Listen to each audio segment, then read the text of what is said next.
Have you dreamed of living on the lake? I'm Bethany Nelson with the Bethany Nelson Real Estate Group, and I have an opportunity for you. It's located at 4290 Woodhill Drive. With 96 feet of lakeshore, this property is on a flat lot with an open view of the lake. Lake Sarah is a 553-acre recreational lake with many activities, including a 4th of July boat parade and an annual bass tournament. Bring your designs. This property's unique opportunity is when these sellers added an addition in the year 2000, they also intentionally added the framework to be able to expand and design a grand living area when either they or the next buyer decided to do interior remodeling. Here's what's cool about this space, is that you get to design it exactly how you want it. I think a lot of buyers struggle with picturing what would that look like and how would I do that? Is that even possible?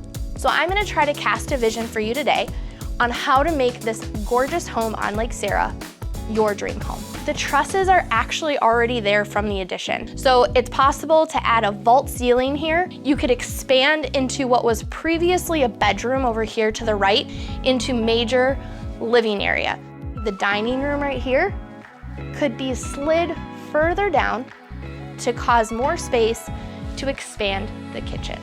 There's a lot that you could do in this space to add more cabinetry and make it a little bit bigger than it feels now.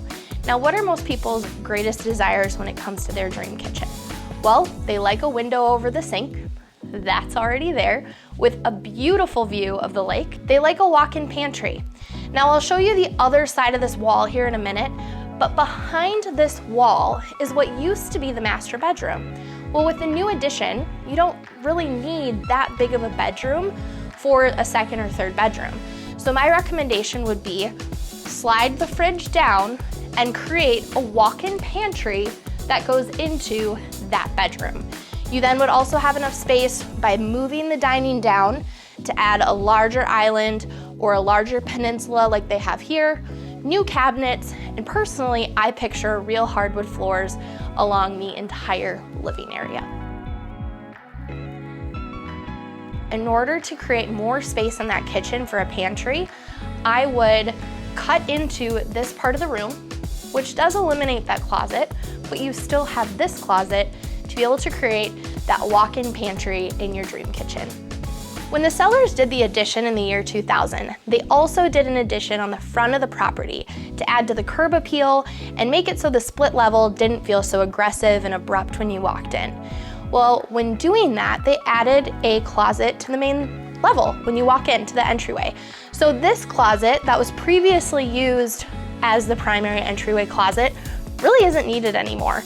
And so by opening up some of these walls that I'm gonna show you, you're really gonna be able to create this wow factor when you walk into the property. So personally, I would remove this closet, add in a railing or even like a glass railing, and then this space, which was a bedroom previously, you could also open up. So we've talked about opening up this wall, but I think you could also open up this wall. Now, obviously, some structure pieces would have to probably be added, but by opening this up, and you're gonna be making this into living space anyway, again, you could add a railing or I really love the idea of a glass railing that you can see through, which when you walk in, all you're gonna see is light and glass before you get to the top of the stairs and see that lake. Let's check out this addition. This owner suite is incredible, paired with 2 walk-in closets, a full bath with a walk-in shower, soaking tub with jets. This space is phenomenal. I love how light it is with the scissor vault ceiling with the view of the lake. Can you imagine waking up to this view every morning? With a total of 4 bedrooms and 3 bathrooms, 2 of the oversized bedrooms are in the lower level. 1 is non-conforming, but all it needs is a closet. The basement family room has the second fireplace in the property and walks out into a screened-in porch, perfect for those summer nights to avoid the mosquitoes. With summer on every Minnesotan's mind, you have plenty of time to complete your remodel before boating season begins. So click the link below to schedule your own private showing.